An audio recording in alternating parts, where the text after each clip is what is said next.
everybody, welcome back to a brand new video by me, and today I'm going to be doing something a little bit different. I tend to do this kind of video over my other channel, check it out if you want videos like this.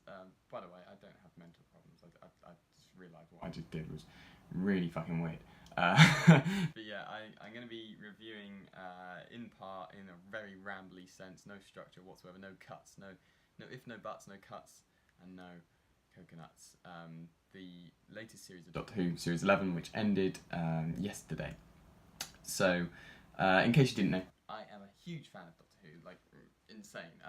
When I was really young, I remember when the revival came out in 2005, and I watched it. I was 7 at the time, and I was scarred because the first fucking episode was the Autons. And do you think how many years after that I never liked shop window dummies and stuff? It was awful. Terrifying. So I've only gotten back into Doctor Who in the last 3.5 years, but since then I've just become addicted. I've watched through the whole of Classic Who 3 times now, and also watched not Classic Who, New Who if you like, and watched quite a bit of Classic Who, not like all the way through. I don't know why I said that. I don't know why I got mixed up like that. That's stupid. I'm an idiot. But yeah, I love the show and I adore it. I love the spin-offs. Not K9 and Company. I don't know if you can find K9 and Company anywhere. I don't know how many episodes of that there actually were. But things like Sarah Jane Adventures, I liked that when I didn't like Doctor Who. I guess that kind of got me into that mood because I did enjoy watching Sarah Jane Adventures. But also Torchwood. And I liked Class. I'm one of those people who actually enjoyed Class quite a bit. So fight me. I think Class was good. Obviously not amazing. But I thought it was good. But anyway, I'm getting very much off topic. I want to just ramble on about what I thought of the latest series of Doctor Who. So I'm going to try and go through it in sections, like of characters, and then from there, all about the production side and the writing side. Yeah, the writing side, that's going to be fun to talk about. But first of all, I want to say that I like this series a lot. And to begin with, before this series came out, when it was first announced that Jodie was going to be the Doctor, I will admit I was extremely sceptical. And it's not because I didn't want a woman in the role, it's because the role has always been played by a man. I was like, oh, will this work? I really don't want this not to work. So I wasn't worried that it was because the Doctor was going to be played by a woman. It was that like it wasn't going to follow the kind of status quo that has been followed by Doctor Who for what, 60 years. So I was just concerned about that. I'm not a sexist bigot or anything like that. I was excited for a new writing direction. I was excited that they were going to be kind of treating it as a soft reboot. But obviously I was sceptical. But I'm pleased to say that my favourite thing about this series was the fact that Jodie Whittaker really surprised me in being fantastic as the Doctor. Now I can straight away admit that there were some reasonably big issues with how she, like her moral compass was very up and down, being very contradictory to herself, which she did admit, like the character did admit multiple times throughout the series, but not enough to explain the kind of weird things that happened, like talking to people who have guns pointed at their faces, but then as soon as someone else points a gun at their face, they won't talk to them, and stuff like that, and like don't kill robots, blows up loads of robots, kills loads of spiders in an airtight room. It's just a bit up and down, but in terms of how the character made me feel while watching, she was brilliant, and she's the Doctor, and that's the only praise you can give, isn't it? I don't really need to explain this anymore. She was a Doctor to me, and that is all that matters in this show, because the Doctor is a completely different person every single regeneration, but Jodie made this Doctor her own, or makes this Doctor her own. She isn't gone, and so I'm really happy with that. Going on to companions, another reason I was very, very sceptical with this series was because of the appointment of Bradley Walsh as Graham O'Brien, and yeah, I think I had every right to be concerned with this one compared to Jodie being the Doctor, because yeah, if you're from the UK, all you know Bradley Walsh from is being a host of The Chase. I know that he's done a lot of acting in the past and he has been good, but I'm too young to have watched any of that stuff. So I was very concerned that we're going to get the host of The Chase. It just became this meme when it was announced he was going to be hosting, and like every time they run away from something, he'd be like, "The chase is on," and I was really scared that they were actually going to make that joke in the series. As far as I remember, they didn't, which I'm really happy about, because that would have just been stupid and would have made me really angry. But it was fruitful in the fact that I got absolutely demolished, and most people did. Honestly, I find that pretty much everyone loved Graham. He's brilliant.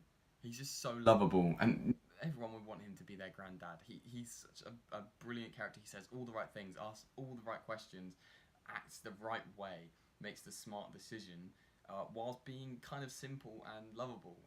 And the massive contrast of seeing him really emotionally impacted by the last 2 episodes of the series, seeing him in It Takes You Away reacting to Grace being back, and his first reaction to seeing her, he was just like, "Don't do this," and that made my heart break. His relationship with Ryan was amazing, the way he portrayed it, being this, he really wants Ryan to love him, and he's just trying his best.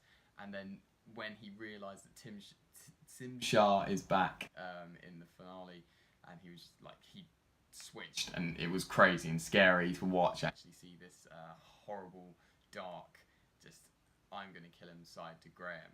Really simple, really well done, and it's just a brilliant character, and he took you on an emotional roller coaster, and I'm so excited to see more of him. Other companions, we had Ryan and Yaz. So I'm going to go with Yaz first, because there isn't really much to say about Yaz. She was interesting for the first episode and in Demons of the Punjab, and she had a bit to do in Kablam as well. But aside from that, she was just there for the Doctor to bounce off of, essentially, and I was disappointed. So I'm really hopeful that in the next series they balance out the companions a bit more, have them appear in some episodes and not others, so that they can kind of have these individual relationships that take up the screen rather than just happen for a split second and then the major plot takes over. Have the plot like coincide with these budding relationships between, like, have the Doctor and Yaz have their own episode where they go do their own stuff, or have like Ryan and Yaz, no Graham. Things like that would be really good and a really better way of looking at characters. Ryan, I think, was better than Yaz this series, but really not by much, because he got written in the worst way possible, especially by Chibnall, where he was the guy who just pointed out things. And he drew the short straw with the writers, where it's like, whenever someone has to say, "Oh, look at that," it's Ryan, and half the time he didn't need to, because it's like something so obvious. And like, this isn't me getting angry at Tosin Cole. I think that all of the actors in this series played their parts brilliantly, especially Alan Cumming. Like, he was my favourite, I think, one-off episode character. Apart from maybe Kebab Man from the first episode, because that was fucking brilliant. Yeah, I love the actors, and I think they could do a much better job writing Ryan and Yaz. But Ryan, I especially really cared about, because in the first episode that seemed to be kind of Ryan's episode, and I'd have loved to see more of his journey, but he just ended up saying all this stuff, and I'd like to see more of an actual family dynamic between everyone in the TARDIS, whereas like normally it's like one companion has an episode and everyone else is kind of in the background. I'd love to see a big relationship like forming, and everyone has these different like experiences they've shared that they don't talk about, like maybe some secret experiences that they don't want to mention, because it will like change everything, and then have like a big heart-to-heart thing where everyone just unloads all these emotions on people, and it's like a really poignant episode, something like that, like something interesting to do with the characters too, and not just having them there for the sake of being there.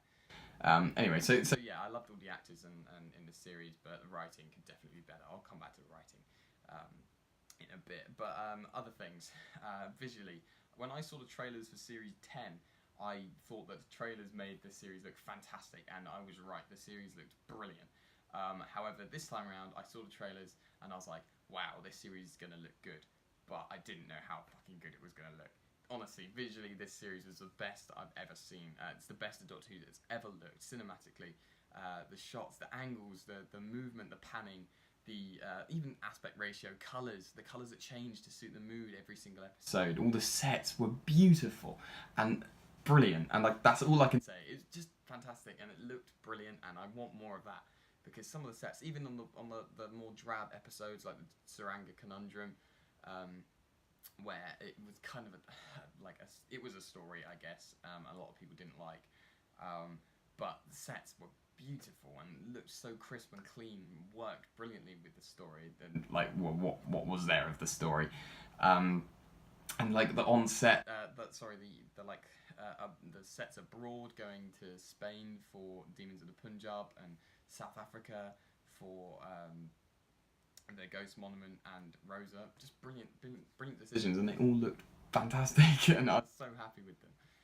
So I'm looking forward to more amazing sets and like places to visit in the next series to come, because obviously there is confirmed a new series. Obviously, I was very worried the Doctor Who was going to go downhill this series and it was just going to go forever, but it isn't, and I'm really happy with that. I really hope that people in the BBC actually listen to the feedback from the fans, because whilst critically it's been a very, very good series, fan appreciation hasn't been as high, so I'd like to see some nice correspondence with the fans there by Chibnall. Whether or not he leaves, I have no idea. Music. Segun Akinola comes in after 10 years of, or not 10 years, 13 years of Murray Gold doing some incredible stuff. And Murray Gold's themes were amazing, the way he changed everything for every single Doctor that came through, whilst keeping things similar enough that you don't become like disenchanted by it. Like you don't get such a stark contrast in music that you're like, oh, this doesn't fit at all. But Seconds come in, a lot of people were saying they didn't like the music, but I do, because the thing with Murray Gold is that he wrote some amazing pieces, but they were overused. Things like the Doctor's theme I love from the first few series, and that came through as like a riff in a couple of other episodes all the way up to season 10 and to the regeneration of Jodie, or of Capaldi into Jodie. But this time around, there were hardly any themes that I could distinguish. There were a couple, but there weren't many that I could distinguish. But that's a good thing, in my opinion. I don't know if many people share this opinion, but looking at it in my point of view, I don't like hearing the same pieces of music every single episode. Like Capaldi's is like the one I can easily point out. He had I think it was A Good Man. I think that's the title of the piece, where it's like,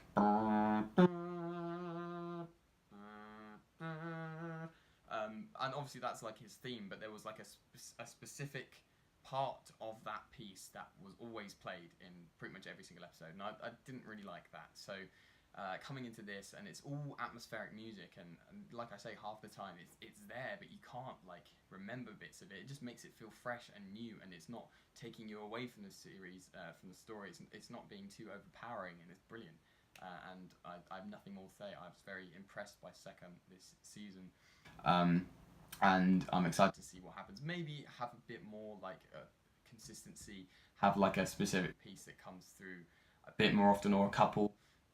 But like I guess if I rewatch the series a couple of times, maybe I'll be recognising these pieces more. But like as for now, I just loved it, and it was brilliant. So now come on to the final bit, which is the writing. So this series, I think I share the opinion with pretty much everyone that when the guest writers came in, everything got a whole lot better. I would say that Chibnall's last episode was very good compared to the rest of his, and I was pleasantly surprised that the finale was okay to watch, or not okay. I thought it was good, but there's still a lot of improvement for Chibnall. It's very inconsistent. Some of the things that happen in the series were really like, oh well, that was kind of poorly done. He seemed over reliant on the sonic. He seemed overly reliant on having like things embedded into skin or on skin to stop certain things happening, and it just needs a bit more diversity. And I feel like he's written the show to be like his own thing, where you gotta like appreciate it. It can't be too ex machina-y, and it can't be too convenient. There can't be too much exposition, and you need to write these characters equally, because like so much effort I feel has gone into writing Graham so that people appreciate that Bradley Walsh is an actor, and I genuinely think that might be a massive reason in this series as to why Graham was so good but the other companions were kind of meh, is because there was like so much expectation of Bradley Walsh's character to be good, because otherwise there'd be like a why on earth did you cast him moment. Whereas with Tosin and with Mandeep, it's kind of like, yeah, they can like do whatever they like, and they're still young budding actors and an actor and an actress. So they don't have that much weight of expectation on their shoulders. But in the end, what has happened is that disappointment has been reflected on the other two, which I'm really sad about, I have to admit, but I've been disappointed by their characters. So I feel like they've written one companion too well, and the other two have missed out. But that being said, I don't want to see Chibnall get fired. I feel like he should have another series to try and prove himself, but bring in the guests, really make it less of a formula, and less reliant on a Sonic, like I say, and bring in some interesting stuff, where if the Sonic gets taken, for example, like gets eaten by a ting, actually get it gone, like it's gone for like 3 episodes or something, and see how the Doctor copes. Even things like the Sonic specs, which I hated. I really hated the Sonic sunglasses, whatever. But it was different and it was interesting, and I honestly quite liked it. In the end, looking back on it, it was interesting. At least they took a risk there, rather than have the Sonic screwdriver out all the time. And also, make Jodie stop doing that. It's not like she's battling Voldemort every 5 seconds. So overall, this series, how does it compete with other series? It's definitely not the worst. I don't know what would be the worst for me. I'm really not that picky, and I love Doctor Who, regardless of whether it's bad or not. Like the worst episode of this series, the Saranga Conundrum, I quite liked when I watched it. So like I guess I'm a bit jaded by the fact that I am just a fan who will appreciate and like whatever I watch in the show. Yeah, overall, I think it was good, and writing needs to improve, but there's definitely some really good things, sound and visuals. They're brilliant, but the things that need to improve are the characters, like development and consistency, and the story consistency and diversity. The New Year's special looks really interesting. I'm hoping for some kind of combination of 2005's Dalek and 1988's Remembrance of the Daleks, something like that will really bring the Daleks back into a brand new way. Have one Dalek who's just like unstoppable, but make it a really emotional packed episode. I'm looking forward to something like that, but we'll see what happens. Anyway, yeah, let me know what you guys thought of this series. How would you rate it out of 13? Honestly, I'd give it a 10 average out of 13. I really enjoyed it. So let me know in the comments what you'd give it. What were your favourite parts? What were your low parts? Where should they improve? And where can they physically not improve? For example, Graham and Kebab Man. And should we see a return of Kebab Man? I don't know. But anyway, I'll see you guys tomorrow for my next daily video. I think that one is actually going to be a daily vlog, but I don't really know. But if you enjoyed this, like, comment, subscribe, and I'll see you guys tomorrow. So until then, stay. I need a Doctor Who-y word to finish this episode that begins with an S. Stay Tim Shah and safe. Toodaloo.